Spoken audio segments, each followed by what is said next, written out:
Oh, I know. A lot of motorcycle shoes. I'm always testing a ton of progressive motorcycle riding gear. Today though, I want to talk to you about the Icon Patrol 3 boots. Now this is the Icon Patrol 2 boot that I reviewed back in 2019 on the channel. They were so popular that we quickly sold out all the online retailers of the shoe, and then Icon, well, they decided to just discontinue it. And I know that frustrated a lot of you, but have no fear, because Icon some time ago released the Icon Patrol 3 boot, and that's what I'm going to review in this video today. All right, if you are new to the channel, I don't just take things like this out of a box and then give them a review. I literally put these to the test out in the real world like I do all gear that I review. I have about 5,000 miles on these, rain and shine, in a whole bunch of different temperatures, situations, and environments. So I can definitely give you a real world and fair review on these shoes. Now I do want to thank Revzilla for sending stuff like this and other gear out to me. No strings attached, never tell me what I can't say, so you're going to get a fair review here. I have a lot of pros for these, and I might have one or two cons. With that said, let's dive in. All right, so Patrol 2 boots, Patrol 3 boots, these are no longer available, but they did make some significant changes, so I'll have these out just for reference. All right, so I have been super busy. Was recently in Cali test riding and reviewing the new 2023 CVOs. Then I was off to Milwaukee for the 120th Harley anniversary and celebration. The only reason I'm telling you that is because these shoes were on those trips. So I tested them not only riding motorcycles, but also a very important aspect to me when it comes to riding shoes is how do they function once you're off the bike. So we don't need to be changing out shoes all the time. I want them to be protective and function well while riding, but then when I was walking around a lot at the 120th, I really wanted to know how they would function that way. And prior to that, I took them on a 4,000 mile trip to Death Valley. So I've got a lot of experience with these, and yeah, let's break it down and see what changes they've made. All right, so this is the older version. So you can see the old pair here had the raised dots on the toe to interface with the shifter. While the new pair do have a reinforced shifter overlay in the toe area, you can kind of see it's just some slightly raised lines there. All right, so one of the first things I noticed on the new pair is they seem a little bit more compact, a little thinner, maybe a little more refined. I don't know how well you guys can see that, but they definitely have a little bit different appearance. Now that's interesting because comfort-wise, they're both really close to the same. I would say once broke in, the new pair might be just a little snugger, which would make sense because they are a little more compact. And with the new one slimmer, I did weigh these.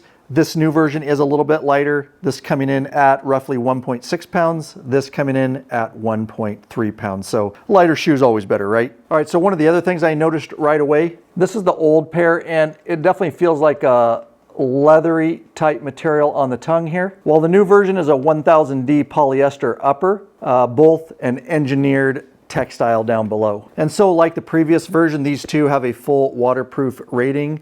It's an event waterproof lining that's very breathable too. However, I was noticing something between the old version on the tongue gutters. All right, and so on the older version, you'll see the tongue gutter to channel rain is up near the top of the shoe there. While the new version is down here kind of where this cutout is, so it doesn't go up quite as high. And I prefer it to go up higher. Obviously, the higher we can get that, the less chance rain will get down in your shoe. All right, and so with that said, lining up the soles there, you'll see the new shoe is not quite as high. It's just a little shorter than the old version, so that's going to account for some of the tongue gutter length there. And so the new version also has the D30 inserts, and I can actually reach down and pinch and feel it in here on both sides to protect your ankle bones if you go down. And while we're talking about safety, these new ones are also CE rated. And so for additional safety, the old model, there's a strap on each side. They had a reflector on each of those. And then on the rear, they had a small reflector. It doesn't make a lot of sense to have it on the inside because nobody's going to see it. It's against the bike. And so on the new one, I like this. They put a very large reflector on the rear. Super important to be seen that direction. And they didn't put anything on the inside of either shoe, but on the outside of both, which makes sense. You can see down low, they actually put a reflector there. So the new version coming with a high rebound EVA foam insole and an oil and slip resistant outer sole, I found both to be adequate. All right, if you guys appreciate this video and all the videos I put out, you want to support me, please consider purchasing these shoes through the link in the description below. No additional cost to you, but I do get a small commission if you click through and make a purchase. It definitely helps keep the lights on here at this channel. All right, I know a lot of you have asked me on social media about these bad boys too. These are the ALPINESTAR CR6 DRYSTAR shoes. Review video coming soon, I hope. Anyways, all I can tell you at this point, I absolutely love them. Thousands of miles, would highly recommend them, and I'll also link to these in the description below for you. All right, so like the older version, nothing serious up at the toe, maybe just a little bit of reinforcement, but as we spin it around on the heel, definitely I can feel working its way up a reinforced heel cup here for protection. Okay, and so this is a community here, and so if you've been rocking this shoe out on the streets, riding with it, you have some experience, maybe some pros, cons, please help the community here. Comment below. I also love reading those comments and interacting with you all. So although I love the older version a lot, I mean, look at these things. I have definitely got good use out of these. I am going to retire them, obviously, for the new ones. But I will say that I appreciate the new version and what they've done with the look. This wasn't the best looking shoe. It wasn't horrible. But I feel like this one, definitely when you get off the bike with those raised bumps and just kind of as bulky as this is, you definitely realize it's not a regular shoe. It is a motorcycle protective riding shoe. Whereas this, yes, there are some similarities, but it seems like it's much more subdued. So when you are off the motorcycle and walking around or going to restaurants, it's a lot less likely that somebody's going to recognize that as a riding shoe. I just really feel like they did a great job. This is just a sleeker, better looking shoe in my opinion, with all the same protections as the first version. And the most amazing thing that drew me to these shoes and the older version was the fact that they have the BOA lacing system on these shoes. If you're not familiar with the BOA system, it basically replaces your traditional shoelaces with a polyurethane coated stainless steel wires attached to an adjuster knob. And for the life of me, I cannot understand why more riding shoe companies are not incorporating the BOA system. It is amazing. Once you've used it on a motorcycle riding shoe, it's hard to go back. You can adjust it exactly how you like it. You can get the exact comfort level you want, and the shoes come off so quickly and go on just as easily. My snowboard boots also have it, and I absolutely love it. So if you're not completely familiar, it's this easy. Pop your foot in, and then you can simply push the button in because it's out right now.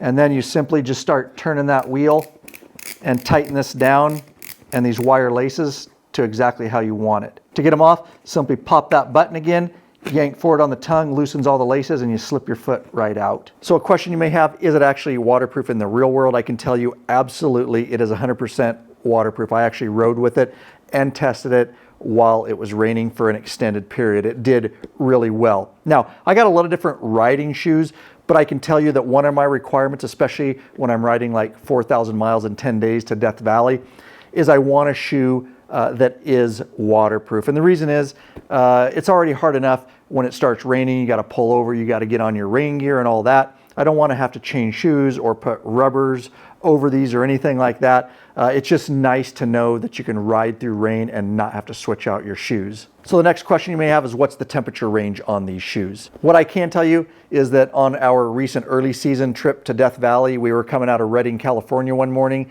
and for over 2 hours, we rode in sustained 33-degree temps. There was snow on both sides of the roads, and it was just melting off the road. It was a little bit sketchy, I will say, but not once did my toes ever get cold. I don't have lowers on my Street Glide Special. I fully expected for them to get cold, but they did not. So I was definitely surprised by that. On the other spectrum, I have been running these every day on my police motorcycle, performing my duties, and it's been hovering around 100 degrees this week. What I will say is anything you wear in 100 degrees is going to be a little bit warm, but I'm pleasantly surprised at the capabilities of this to get rid of the heat and wick the moisture. So A+ on that. All right, so on a overall stiffness scale, when you're walking around off the motorcycle, I did a lot of that at the 120th anniversary in these.